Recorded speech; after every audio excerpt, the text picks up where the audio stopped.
Assalamualaikum warahmatullahi wabarakatuh. Saya Raffi Adrian Effendi.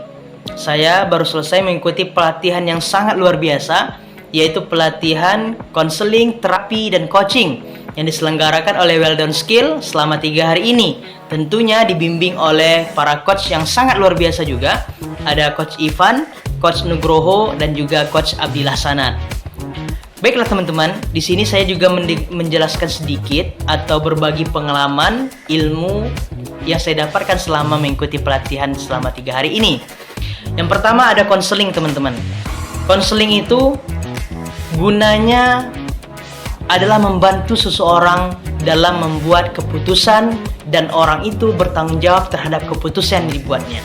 Jadi kita membantu seseorang itu dengan cara memberikan dorongan, motivasi, saran, masukan, solusi terhadap persoalan yang dihadapinya.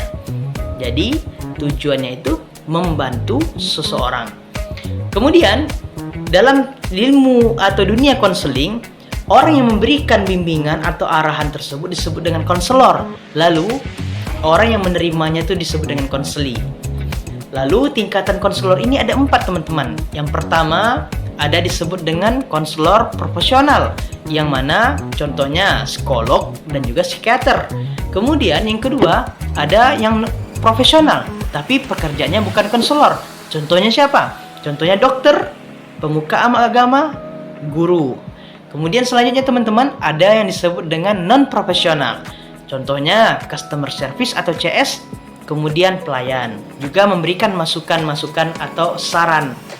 Kemudian terakhir siapapun, yang mana contohnya itu orang-orang terdekat kita, sahabat kita misalkan, atau orang terdekat kita di rumah, keluarga kita, teman kita, siapa saja yang memberikan masukan juga disebut dengan orang yang memberikan bimbingan atau disebut dengan konselor.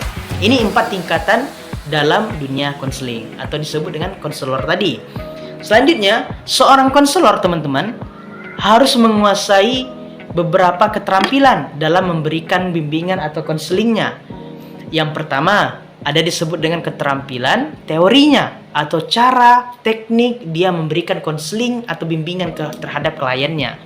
Orang konselor atau seseorang konselor itu harus menguasai bagaimana cara dia bisa mendekatkan dirinya kepada kliennya. Pendekatan emosional antara diri konselor dengan konseli tersebut. Keterampilan teori. Yang kedua ada disebut dengan keterampilan berpikir. Seorang konselor bisa berpikir dengan terarah, terstruktur, sistematis agar tidak membingungkan kliennya sehingga tujuan bimbingan yang didapatkan bisa tercapai.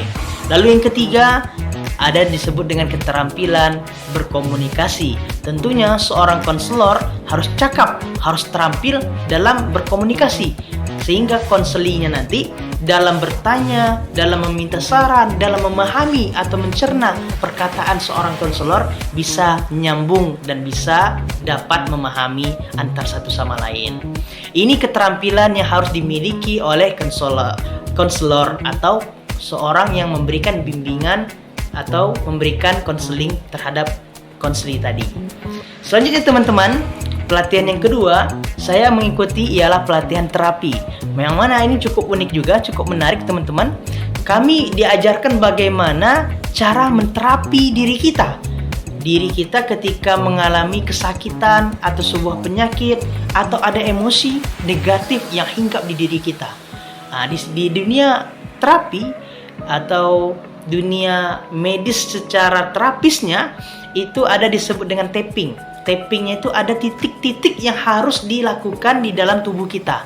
Yang mana pertama saya tunjukkan tapping yang pertama itu ada di atas kepala kita. Tepat di ubun-ubun di tengah kepala kita ini, kita ambil 2 jari kita tapping di atas ini. Nah, seperti ini. Lalu selanjutnya titik selanjutnya itu ada di alis kita, di ujung dan di pangkal alis kita ini. Kita tapping juga. Lalu juga ada titik selanjutnya di bawah mata kita tapping, dan juga di bawah hidung kita tapping. Lalu ketika kita ada penyakit misalkan nih sakit lambung kita atau perut kita atau di ulu hati kita, pernapasan kita sesak misalkan, ada di sekitar area badan kita. Salah satunya ada di di tengah ini, dekat leher bawah ada tulang yang menonjol di tengah ini, bisa kita tapping di area ini. Kemudian selanjutnya, kalau tidak ada di sini terasa sakit, kita bisa pindah ke area di bawah ketiak kita sedikit dengan 4 jari, kita tepuk atau kita tapping juga.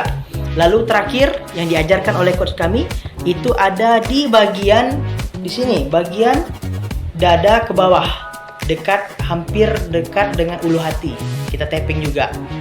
Nah, itu merupakan metode atau cara terapi diri kita untuk menghilangkan segala penyakit atau emosi negatif yang ada di dalam tubuh kita, insya Allah atas izin Tuhan.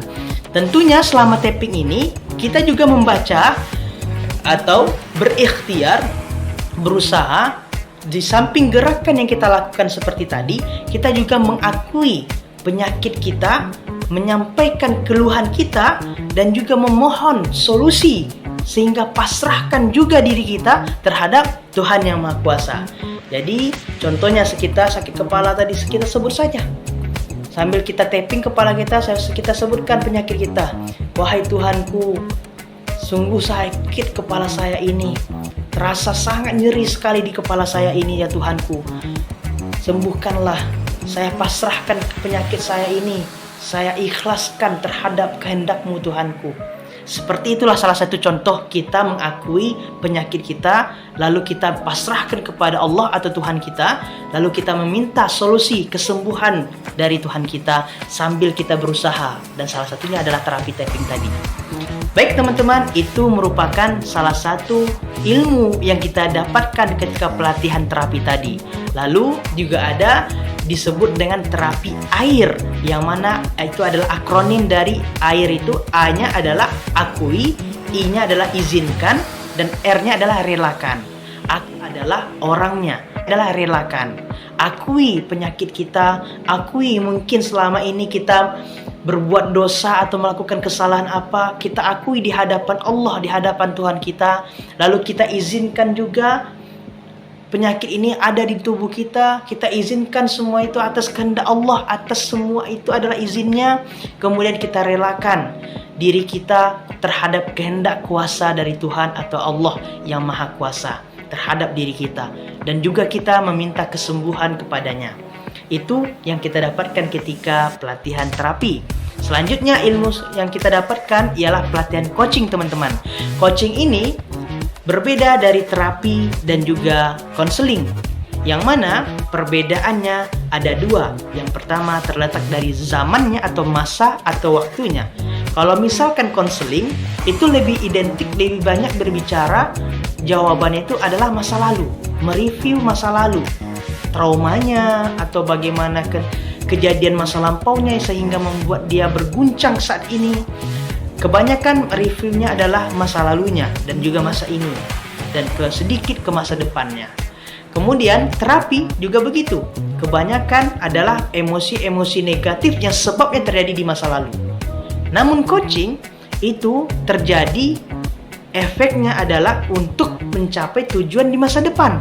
Hanya sedikit yang terjadi di masa kini, hanya sedikit, tapi lebih goalsnya itu, orientasinya adalah ke masa depan, pencapaian di masa depan. Nah, apa itu coaching teman-teman? Coaching itu ya adalah kegiatan yang mana kita memfasilitasi orang untuk bisa berpikir jernih, berpikir jauh, berpikir dalam, seluas-luasnya terhadap persoalan yang ada dalam dirinya. Sehingga kita hanya menggali informasi atau bisa disebut sebagai teman curhatnya dan membimbing dia untuk bisa menemukan jawaban atas persoalannya sendiri. Jadi kita bukan sebagai konselor yang disebut dengan konseling tadi yang memberikan solusi, tapi fokus kita bukan solusi, fokus kita adalah orang. Demikian video singkat saya yang dapat saya jelaskan kepada teman-teman semuanya mengenai apa itu konseling, terapi, dan coaching, yang mana saya mengikuti pelatihan bersama Well Done Skill dan juga bersama para coach yang sangat luar biasa. Semoga bermanfaat. Terima kasih. Assalamualaikum warahmatullahi wabarakatuh.